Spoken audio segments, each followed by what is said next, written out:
Hello mga kalalas, magandang araw. Tara samahan niyo ako magluto ng crispy tokot baboy.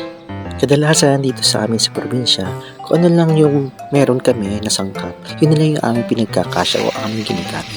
Hindi kagaya sa city, kapag ka mayroon kang walang isang sangkap, makakabili ka kaagad or makakatakbo ka kaagad. Hindi kagaya dito sa amin, napakalayo ng mga bilihan. Kaya pinagkakasya o pilit namin ginagawa ng paraan kung ano lang yung meron kami sangkap. Tulad halimbawa ng butter, dito sa akin hindi available ng butter, kadalasan margarine. Yan ang madalas ang makikita nyo na ginagamit ko pang gisa, substitute sa ating butter. Yan. Tsaka lagi ko pa nag-iisa, pinagsasama-sama ko na, pinagsasabay-sabay ko na, pati yung mga paminta, asin, tsaka minsan asukal, sinasama-sama ko. Ganon din naman yun. Ang mahalaga meron at meron kang palasa. Okay? So yan naman ang sunod natin dyan. Kasi naghalo naman ako ng toyo at saka supa.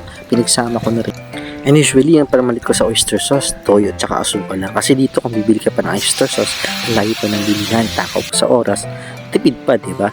So yan, naglagay agad ako ng slurry sa ating sa mga pampalasa, nilagyan natin ng toyo para lumapot siya. No? So slurry naman, pinagsama lang yon ng tubig at saka harina. Saka ko naman nilagay yung ating pinalutong na karne ng baboy at saka yung ating tokwa.